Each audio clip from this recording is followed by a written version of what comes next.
শাহজালাল মুজরুদি আমনির বয়স তখন 12 বৎসর। জঙ্গলে গেলেন, যাওয়া মাত্রই মামা আড়াল থেকে দেখতেছে জঙ্গলের ভিতরে একটা হরিণী শাহজালাল মুজরুদি আমনি রহমতুল্লাহি আলাইহির কাছে আইসা জবান খুলে গেল, আর চোখের পানি জড়ায়া হরিণীটা কান্দে আর বলতেছে, ও আল্লাহর ওলি, আমি বড় অসহায়, আমি নির্যাতিতা, আমি বড় কষ্টে আছি, বড় দুঃখে আছি। আমার 2টা সন্তান, দুধের সন্তান, আমার 2টা দুধের বাচ্চাকে জঙ্গলের একটা বাঘ খেয়ে ফেলেছে। আমি মা, চোখের সামনে সন্তানকে হারানোর দৃশ্য আমি বলতে পারি না, কারণ সন্তানের প্রতি মায়ের কেমন দরদ এটা শুধু মা জানে, আর দুনিয়ার কেউ জানে না রে ভাই। অতএব সন্তানের প্রতি মায়ের দরদ শুধু একমাত্র মা জানে, আর কেউ জানে না। ওই দুঃখিনী হরিণী বলতেছে, হুজুর, আমার দুধের বাচ্চাটাকে একটা বাঘ খেয়ে ফেলেছে। আমি আপনার কাছে বিচার প্রার্থী, কি ছিল আমার বাচ্চাগুলির অপরাধ, কি ছিল আমার বাচ্চাগুলির দোষ? আল্লাহর ওয়ালি শাহজালাল মুজরুদি আমনি রহমাতুল্লাহি আলাইহি তিনি তখন ওই বাঘটাকে তিনি ডাক দিলেন। বাঘটার সাথে সাথে ওনার সামনে হাজির হয়ে গেল, আসামির মতো আল্লাহর ওয়ালির সামনে দাঁড়িয়ে রইল।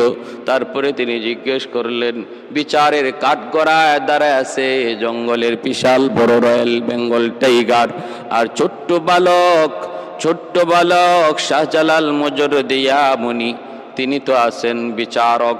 ওই অবস্থায় তিনি বাঘকে জিজ্ঞেস করেন, কেন তুমি তার বাচ্চাগুলিকে খেয়ে ফেলেছ? বাঘ তখন অনুরোধ করে, বাঘ তখন আসামির কায়দায় বলতেছে, উস্তাদজি, আমি বড় ক্ষুধার্ত, আমি চরম ক্ষুধার্ত ছিলাম। ওই অবস্থায় ক্ষুধার জ্বালা সইতে না পেরে আমি তার 2টা বাচ্চা খেয়ে ফেলেছি। আমি বহুত বড় অন্যায় করে ফেলেছি, অপরাধ করে ফেলেছি। আপনি যেমন শাস্তি আমাকে দেন না কেন গো, আমি শাস্তি মেনে নিব। এই কথা বলতেই শাহজালাল মুজরুদি আমনি বাঘটার একটা চর মারলেন, একটা থাপ্পড় মারলেন, আর বাঘটা কিছু দূর যাইয়া তার করে যেভাবে বমি করে ওই রকম বমির মতো করে বাচ্চা 2টারে পেট থেকে ফালায়া দিল। আল্লাহর কুদরতে ওই 2 বাচ্চাটা আল্লাহ পাক রব্বুল আলামিন তাদেরকে জীবিত করে দিলেন। দৃশ্যটা দেখলেন দূর থেকে দাঁড়ায়া মামা আহমদ কবির রহমতুল্লাহি আলাইহি তিনি তখনই সেজদায় পড়ে আল্লাহর কাছে শুকরিয়া আদায় করেন, আর বললেন, ভাবলেন আমার ভাগনা আল্লাহর রহমতে কামালতির উচ্চ পর্যায়ে পৌঁছে গেছে। ও ভাইরা, বন্ধুরা, 12 বছরের বালক শাহজালাল মুজরুদি আমনি আল্লাহ পাক এত বড় কামালতি বুজুর্গি দান করলেন, জঙ্গলের হিংস্র প্রাণীরা পর্যন্ত তারে বিচারক মানে। তারপরেই মামা বলতেছেন, বাবা যাও, ভারতবর্ষে যাও, এই যে মাটি দিয়া দিলাম, এই মাটি লইয়া যাও। আল্লাহর ওলি রওনা দিয়া দিলেন ভারতবর্ষে। ভাইরা বন্ধুরা, রাস্তায় অল্প অল্প করে কিছু কিছু সাথী ওনার সঙ্গী হলো, আসলেন ভারতের দিল্লি। তখন বহুত বড় একজন বুজুর্গ বসবাস করতেন, নিজামউদ্দিন আউলিয়া, হযরত নিজামউদ্দিন আউলিয়া রহমাতুল্লাহি আলাইহি। অনেক খবর পেয়ে ওনার দরবারে মেহমান ডাকলেন। ইয়ামেন থেকে একজন বুজুর্গ এসেছেন। ভাইরা বন্ধুরা, খাজা নিজামউদ্দিন আউলিয়া রহমাতুল্লাহি আলাইহি মেহমান হিসাবে রাখলেন। মেহমানদারি করতেছেন, কারণ মেহমানদারি করা আমার নবীর সুন্নত। মান আরাদা আন ইয়াবসুতার রিজকা ফালইউকরিম দাইফাহ আও কামা ক্বালা an-নবী আলাইহিস সালাতু ওয়াস সালাম। আল্লাহর নবী বলেন, উম্মতের দল, যদি তুমি রিজিকের মধ্যে প্রশস্ততা চাও, রিজিকের মধ্যে যদি বরকত চাও, যদি তুমি চাও তোমার রিজিক বাড়ক, ব্যবসায় সফলতা চাও, চাকরিতে প্রমোশন চাও, দুনিয়ার কামিয়াবি যদি চাও, তাহলে আমি নবী বললাম মেহমানের কদর করো। মেহমানের কদর যেই ঘরে হয়, এই ঘরের মধ্যে আল্লাহ পাক রিজিকের কোনো অভাব রাখে না। রিজিকের অভাব আল্লাহ রাখে না, রিজিকের প্রশস্ততা বাড়ায় দেয়। শাহজালাল মুজরিদি আমনি খাজা নিজামুদ্দিন আউলিয়া রহমতুল্লাহি আলাইহির দরবারে তিনি মেহমান। এইবার খাজা নিজামুদ্দিন ওনাকে পরীক্ষা করতে চাইলেন, কামালতিয়ার বুজুর্গে কি পরিমাণ অর্জন হয়েছে, কি পরিমাণ বুজুর্গ, কত বড় বুজুর্গ। পরীক্ষা করার জন্য তিনি রুটির ভিতরে আগুন ঢুকায়া খানা হিসাবে দিয়ে দিলেন। আর তিনি ভাবলেন, যদি আল্লাহর ওলি হয়, যদি বুজুর্গি আর কামালতি তার হাসিল হয়ে থাকে, আল্লাহর ওলিরা বিসমিল্লাহ বলে যদি রুটি খায়, ওই খানা যদি বিষও থাকে, আগুনও থাকে, সেই আগুনকে আল্লাহ পানি বানায় দেয়। শাহজালাল মুজরিদি আমনি রহমতুল্লাহি আলাইহি কাশফের মাধ্যমে তিনি বুঝতে পেরেছেন এই রুটির ভিতরে আগুন। তিনি বিসমিল্লাহ বলে তিনি রুটি খেয়ে ফেললেন, আগুন সহ খেয়ে ফেললেন। নিজামুদ্দিন আউলিয়া তিনি দেখলেন, দেখাই তার বুঝ হয়ে গেছে এই বালক সাধারণ কোনো বালক নয়, যুবক সাধারণ কোনো যুবক নয়, সে আল্লাহর দরবারে তার বুজুর্গি আর কামালতি বহুত উঁচু। मैं तालिब मौला को मेरे इश्क निराला,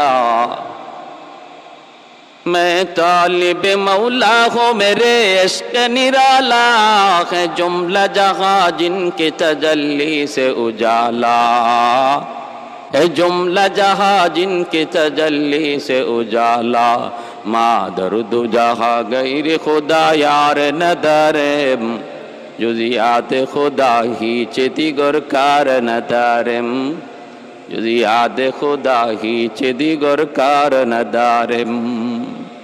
এখান থেকে সিপাহসালার নাসির উদ্দিন রহমতুল্লাহ আলাইহি, ইনিও বহুত বড় বুজুর্গ, বহুত বড় ওলি। ওনাকে সঙ্গে লইয়া তিনি রওনা দিবেন সিলেটের উদ্দেশ্যে। কারণ হলো সিলেটে তখন এক অত্যাচারী বাদশা ছিল যার নাম গৌরগোবিন্দ। গৌরগোবিন্দ ছিল বহুত বড় অগ্নি পূজারী, মূর্তি পূজারী, এবং সে ছিল জালেম, জুলুম করত মুসলমানদের উপরে। তার ছিল কঠিন জুলুম। তার রাজ্যে নিষিদ্ধ ছিল গরু জবাই করা। বুরহানুদ্দিন নামে আল্লাহর বহুত বড় এক বুজুর্গ, তিনি তার একটা সন্তান বহুদিন পরে আল্লাহ তারে দান করেছেন। ওই সন্তানের আকিকা পালন করতে যায় সে একটা গরু জবাই করেছিল। আর ওই গরু জবাই করার পর এর একটা গোশতের টুকরা একটা কাক টুটে করে নিয়ে গেল আর গৌরগোবিন্দের প্রাসাদের মধ্যেই নিয়ে ফেলাইল। ঘটনা বুঝছেন? উনি কিন্তু গরু জবাইটা করেছেন আড়ালে, কিন্তু আল্লাহ পাকের বিধান, কুদরত আল্লাহর, মানসা আল্লাহর। কাক তার টুটে করে ওই গোশতের টুকরা নিয়া গৌরগোবিন্দের প্রাসাদেই যাইয়া ফালালো। কর্মচারীরা পেয়ে গেল, হইচই শুরু হয়ে গেল, বাদশার মাথা নষ্ট। আমার রাজ্যে গরু জবাই, এত বড় সাহস কার? খোঁজ লাগাও, তালাশ লাগাও। আমার ভাইরা বন্ধুরা তালাশ করে করে তারা পেয়ে গেল বুরহানুদ্দিন তার সন্তানের আকিকা করেছে। এই আকিকার গোশতের টুকরা তার রাজদরবারে কাকের মাধ্যমে পৌঁছে। চরম ক্ষিপ্ত হল বাদশা, বুরহানুদ্দিনের কাছে তার সৈন্য সামন্ত পাঠায় দিল। সংক্ষেপে বলি, ওই অবস্থায় বুরহানুদ্দিনের সন্তান দীর্ঘদিন পরে যাকে আল্লাহ পাক একটা নেক সন্তান, যাকে একটা সুন্দর ফুটফুটে সন্তান দান করেছেন, ওই সন্তানটারে বাবার চোখে হত্যা করে ফেললো। নিষ্পাপ অবুঝ শিশুটাকে হত্যা করে ফেললো। আর বুরহানুদ্দিনের ওই হাত, যেই হাত দিয়ে সে গরু জবাই করেছে, এই গরুটাকে, এই গরু জবাই করেছে যেই হাত দিয়ে, হাতটা কেটে ফেললো। কারণ হিন্দুরা, মূর্তি পূজারীরা, গরু পূজারীরা, তারা তো গরুকে মা মনে করে, মা মনে করে, গরুকে দেবতা মনে করে, দেবতা। ভাইরা বন্ধুরা, ওরা তো সব কিছুকে দেবতা মনে করে। কোটি কোটি দেবতা, কোনো অভাব নেই। যেই জিনিসটার তারে অবাক কিছু দেখে, এটাকে দেবতা বলতে সময় লাগে না। বট গাছ যদি হয় 200 বছর, বট গাছকেও ওরা দেবতা মনে করে। বহু হিন্দু আছে এমন যারা বট গাছেরও পূজা করে, বট গাছেরও পূজা করে, গঙ্গা নদীর পূজা করে। এতদিন যাবত এই নদী চলে আসতেছে, অতএব এটাই খোদা, এটাই দেবতা, এরও পূজা করে। গরু গাভী দুধ দেয়, দুধ দেয়, হায় হায় উলান কাটলে পরে দুধ পাওয়া যায় না। তখনই দুধটা আসলো কোথা থেকে? দুধটা আসলো কোথা থেকে? উলান কাটলে কোনো দুধ পাওয়া যায় না। একে একে আমাদেরকে প্রতিদিন দুধ দেওয়া যায়, কিন্তু দুধের কাটলে পরে দুধ পাওয়া যায় না। গরু আমাদের দেবতা, গাভী আমাদের মা, এইভাবে অসংখ্য অগণিত দেবতা বানায় রাখছি। ভাইরা বন্ধুরা, তুলসী গাছও দেবতা, তুলসী গাছেরও পূজা হয়। কত কত দেবতার হিসাব নাই। বুরহানুদ্দিনের হাতটা কেটে দেওয়া হলো, নিষ্পাপ অবুঝ শিশুটাকে হত্যা করা হলো। আর বুরহানুদ্দিন তখন নিজের কাটা হাতটা লইয়া চোখের পানিটা মুইসা কোথায় বিচার দায়ের করবে গো? দিল্লিতে চলে আসলো, দিল্লিতে চলে আসলো। দিল্লির বাদশার কাছে অভিযোগ জানালো। বাদশাহ তখন সিদ্ধান্ত নিল ফৌজ পাঠাবে। এই খবর শাহজালাল মুজরদি ইয়ামনি রহমতুল্লাহি আলাইহির কানে পৌঁছলো। ইনি বুরহানুদ্দিনের কাছ থেকে ডিটেল শোনার পর সিদ্ধান্ত নিলেন ইনি অত্যাচারী বাদশাহ গৌরগোবিন্দের বিরুদ্ধে জিহাদ করবেন, তার অত্যাচার তিনি বন্ধ করবেন, জুলুমের তিনি প্রতিবাদ করবেন। কারণ একজন মুমিন কখনো জুলুম চোখ বুজে সইতে পারে না রে। মুমিন জুলুম করেও না, জুলুম সইতেও পারে না, প্রতিবাদ করবেই। আল্লাহর নবী বলেন, মান রাআ মুনকারান ফালইয়ুগাইয়ির বিয়াদিহি فإن لم يستطع فبلسانه فإن لم يستطع فبقلبه وذلك أضعف الإيمان। নবী বলেন, যখন অন্যায় দেখো, জুলুম দেখো, তখন তুমি হাত দ্বারা সেটা প্রতিহত করো। যদি তুমি হাত দ্বারা না পারো, জবান দিয়ে প্রতিবাদ করো। জবান দিয়েও যদি তুমি না পারো, তাহলে অন্তর দিয়ে ঘৃণা করো। নবী বলেন, দালিকা আদআফুল ঈমান, এটা হলো ইমানের সর্বনিম্ন স্তর। আল্লাহর ওলি শাহজালাল মুজরদি ইয়ামনি নাসিরউদ্দিন সিপাহসালারকে সঙ্গে লয়া রাস্তায় ওনার সঙ্গী সাথী হইতে হইতে 360 জন আল্লাহওয়ালাকে একসাথে নিয়ে সিলেটের জমিনের উদ্দেশ্যে তিনি রওনা দিলেন। গৌরগোবিন্দ খবর পেয়ে গেল সুরমা নদী এমন একটা নদী, যেই নদীটা পাড়ি দিয়া সিলেট শহরে ঢুকতে হয়। ওই নদীর যতগুলো নৌকা ছিল, খেয়া ছিল, সব গৌরগোবিন্দ সরায় দিল। গৌরগোবিন্দ সবগুলি সরায় দিল, যেন আল্লাহর ওলি তিনি নদী পার হতে না পারেন, প্রাসাদে যেন পৌঁছতে না পারেন। বলুন তো দেখি আপনারা, যদি আল্লাহ চায় তাহলে নৌকা লাগবে নাকি? আল্লাহর কুদরত যেখানে পৌঁছে যায়, মানুষের বিবেক তখন হারিয়ে যায়, চিন্তা ফিকির ধ্যান ধারণা বাস্তবতা তখন বিদায় নেয়।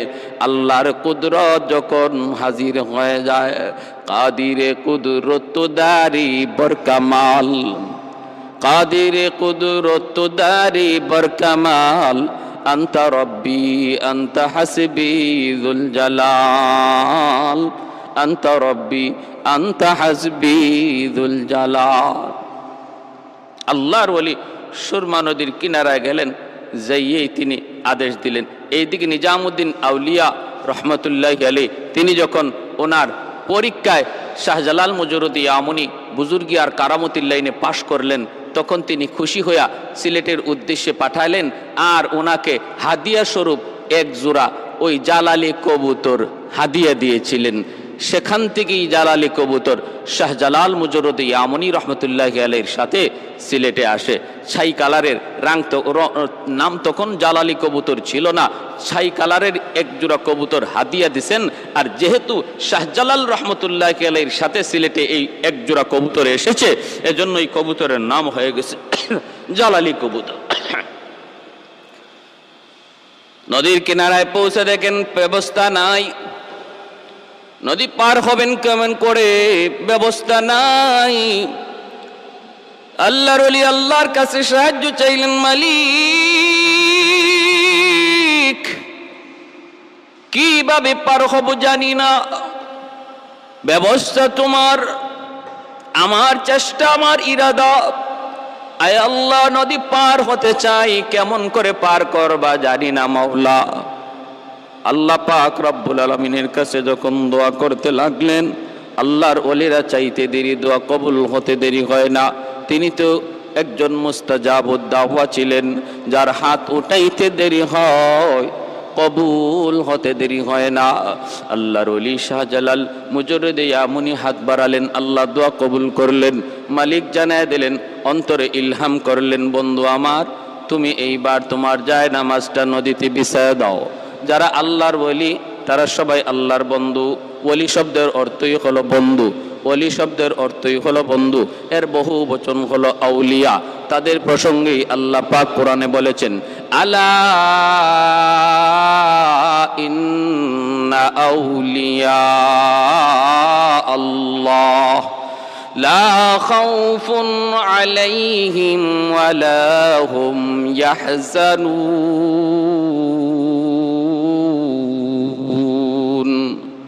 আল্লাহ পাক বলেন, যারা আমি আল্লাহর ওলি তাদের কোনো ভয় নাই, কোনো চিন্তা নাই, তাদের কোনো ভয় নাই, তাদের কোনো চিন্তা নাই। তাদের জীবনের যত সমস্যা, সবগুলি সমস্যার সমাধানের জিম্মাদার আমি আল্লাহ। অতএব তাদের জীবনে কোনো সমস্যা নাই, তাদের কোনো ভয়ভীতিও নাই। যত ভয় সব কিছুর জিম্মাদারও আমি আল্লাহ। যদি তুমি ওলি হতে পারো, যদি তুমি ওলি হতে পারো, লা খাউফুন আলাইহিম ওয়ালা হুম ইয়াহজানুন। কারা আল্লাহর ওলি? পরের আয়াতে আল্লাহ বলেন, আল্লাযীনা আমানু। এক নাম্বার গুণ হলো তারা ঈমানওয়ালা, এক নাম্বার গুণ হলো তারা ঈমানওয়ালা। দুই নম্বর, ওয়া কানু ইয়াত্তাকুন। দ্বিতীয় গুণ হলো তাদের মধ্যে থাকবে আল্লাহ ভীতি, আল্লাহর ভয়, তাকওয়া। ঈমান আর তাকওয়ার মাধ্যমে আল্লাহর ওলি হওয়া যায়। আল্লাহর ওলি হওয়া যায় দুই গুণে, এক হলো ঈমান আর এক হলো তাকওয়া। ঈমান আমার আপনার প্রত্যেকের কাছে আছে রে ভাই, দৌলত ঈমান আল্লাহ পাক দয়া করে আমাদেরকে দান করে দিয়েছেন। এখন শুধু প্রয়োজন দ্বিতীয় গুণ। দ্বিতীয় গুণ হলো তাকওয়া, আল্লাহর ভয়। আল্লাহর ভয় যার অন্তরে যেই পরিমাণ থাকবে, সে আল্লাহর তত বড় ওলি। যার অন্তরে আল্লাহর ভয় যেই পরিমাণ থাকবে, সে আল্লাহর তত বড় ওলি। কার অন্তরে আল্লাহর ভয় কেমনে বোঝা যায়? যেই মানুষটা নিজেকে গুনাহ থেকে যত বেশি বাঁচায়, বোঝা গেল তার অন্তরে আল্লাহর ভয় তত বেশি। তাহলে কি রেজাল্ট, ফলাফল কি? তাকওয়া মানে আল্লাহর ভয়ে গুনাহ ছেড়ে দেওয়া, তাকওয়া মানে আল্লাহর ভয়ে গুনাহ ছেড়ে দেওয়া, তাকওয়া মানে 5 ওয়াক্ত নামাজ ঠিক মতো পড়া, তাকওয়া মানে রমজান মাসে রোজা রাখা, তাকওয়া মানে পর্দা করা, তাকওয়া মানে হালাল হারাম মান্না চলা। এ ভাই, এই দুই গুণ যার মধ্যে যেই পরিমাণ, সে হলো আল্লাহর তত বড় ওলি। আমার আপনারও ওলি হওয়ার সুযোগ আছে। কিয়ামতের আগ পর্যন্ত প্রতিটা মুমিনের ওলি হওয়ার সুযোগ আছে, ওলি হওয়ার সুযোগ আছে রে ভাই। নিয়ত যদি করি, এখন থেকে আমি আর কোনো গুনাহ করব না, তওবা করলাম, আমি আর কোনো গুনাহ করব না, আর নামাজ তরক করব না, আর সুদ খাবো না, ঘুষ খাবো না, আর আমি বেপরদায় চলবো না।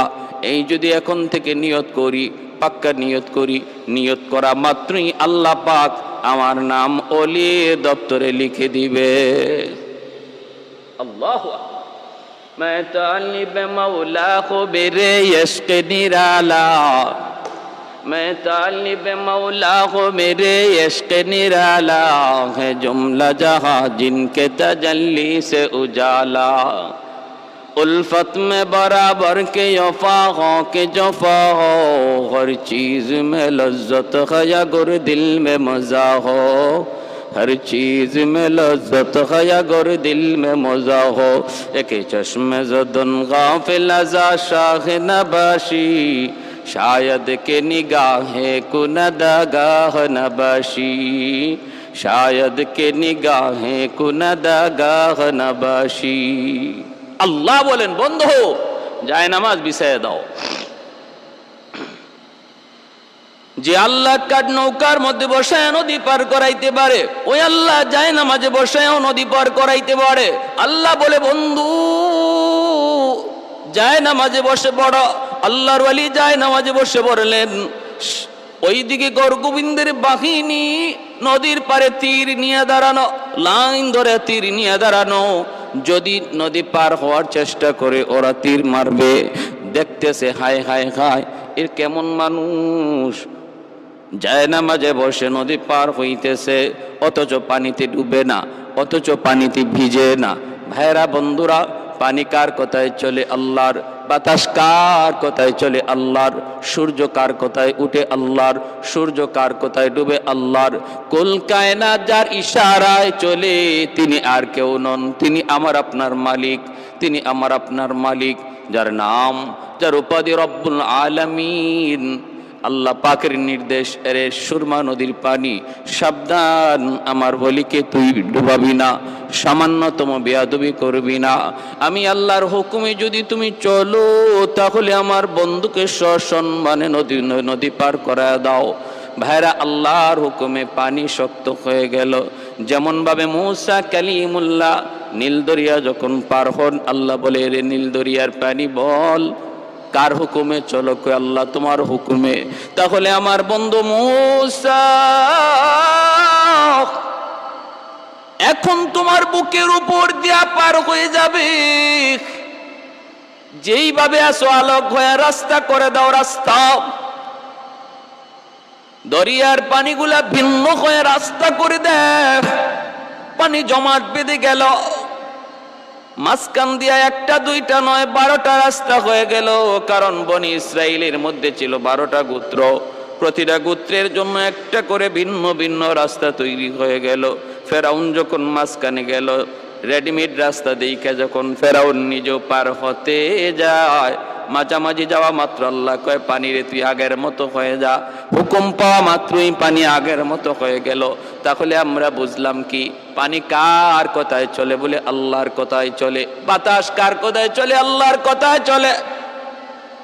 সব কিছু আল্লাহর হুকুমে চলে, আল্লাহর হুকুমে চলে। এ ভাই, সুরমা নদীর পানি বন্ধ হয়ে গেল, সুরমা নদীর পানি শক্ত হয়ে গেল, পানি আর পানি নাই। ওই অবস্থায় তিনি যায় নামাজে বৈশা তিনি নদী পার হয়ে গেলেন। হয়ে যাচ্ছেন ওই নদীর কিনারা থেকে, তখন সৈন্যরা, দুশ্মনেরা তীর মারতে লাগলো, বৃষ্টির মতো তীর। তিনি তো আল্লাহর কাছে সাহায্য চান। তীরগুলা আল্লাহ পাক রব্বুল আলামিনের হুকুমে যেই পথ দিয়ে আসার কথা, যেই দিকে তীর যাওয়ার কথা, উল্টা ব্যাক করতে লাগলো। তীর ছাড়লো আল্লাহর ওলির দিকে লক্ষ্য করে, কিন্তু আল্লাহর কুদরত বোঝা বড় দায়। তীর উল্টা ঘুরে গেল। গুইনা গুইরে যে যে তীর ছাড়লো, সেই তীর যে তার শরীরে লাগলো, সেই খতম হয়ে গেল, সেই খতম হয়ে গেল। উপর থেকে বড় বড় পাথর ছাড়লো দুশ্মনরা, পাথর যেন পাথরের চাপায় পড়ে তিনি মারা যান। ওই পাথর গড়ায় গড়ায় যখন ওনার কাছে আসলো, তিনি আবার বলতেছেন, শাহজালাল মুজরদি মুনি বলেন, শিলহাট। সিলেট শব্দটার মূল হলো শিলহাট।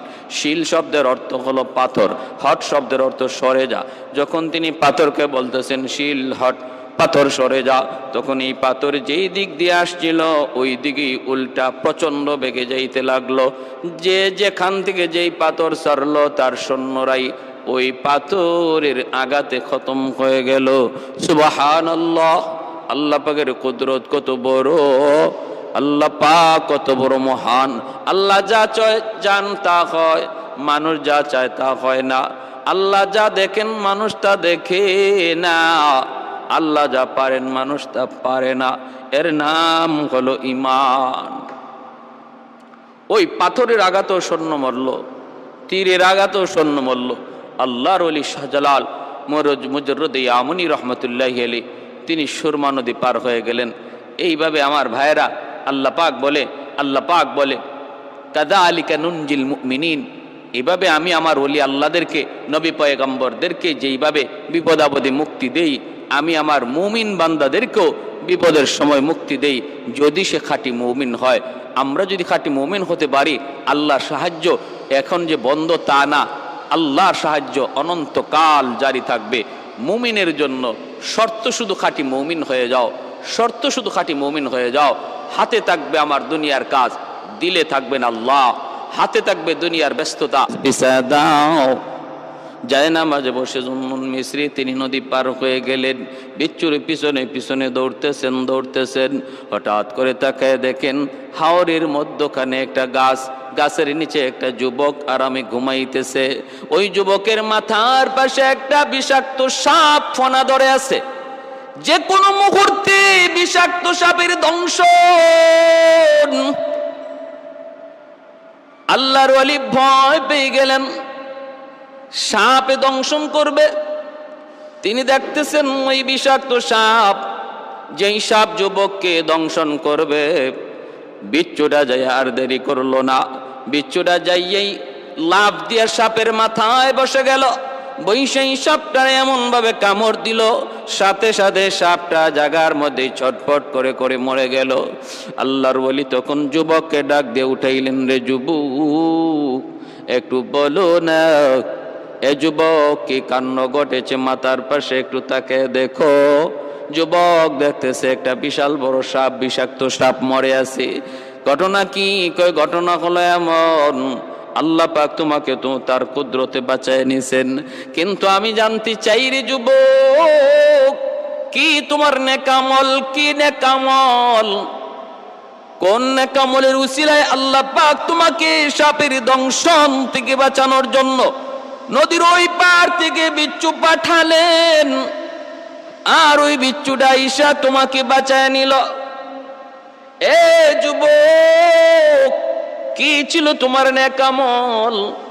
যখন এইভাবে আল্লাহর ওলি জানতে চাইলেন, যুবক চোখের পানি জোরে কান্দে আর বলতেছে, ও আল্লাহর ওলি, আমার কোনো ব্যক্তিগত নিজস্ব অথবা অতিরিক্ত কোনো নেক আমল মনে পড়ে না। আমি যে একজন বুজুর্গ, আমি যে একজন আল্লাহওয়ালা, তাও আমি জানি না। আল্লাহওয়ালার কোনো কারামত, কোনো বুজুর্গই ও আমার কাছে নেই। তবে আমি যতদূর জানি, আমি 5 ওয়াক্ত নামাজ ঠিক মতো পড়ি। যেখানেই থাকি সেখানেই নামাজ পড়ি। হাওরে থাকলেও আজান হলে নামাজ পড়ে নেই, হাওরে আমি আজান দিয়া নামাজ পড়ে নেই। জঙ্গলে থাকলে সেখানেও ওয়াক্ত মতো আমি নামাজ আদায় করে নেই। সকল ব্যস্ততার ভিতরে আমি আল্লাহর হুকুমকে ভুলি না। সমস্ত ব্যস্ততার ভিতরেও আমার দিলের ভিতরে আল্লাহর মহব্বত। এজন্য দুনিয়ার কোনো কর্ম, দুনিয়ার কোনো ব্যস্ততা আমাকে আল্লাহর হুকুম থেকে গাফেল করতে পারে না। এই হলো আমার দেখার মধ্যে একটা আমল। আরেকটা হলো, আমি যখন ওই জায়গায় ঘুমাইতে যাই, আমি আল্লাহর কাছে দোয়া করেছিলাম, মালিক এই হাওরে আমি একটু ঘুমাবো, আমি বড় ক্লান্ত পরিশ্রান্ত, গাছের নিচে ঘুমাবো। কিন্তু কেমন করে ঘুমাই? আমার তো কোনো আপনজন, আত্মীয় স্বজন কেউ নাই। আল্লাহ, আমি গাছের নিচে ঘুমাবো,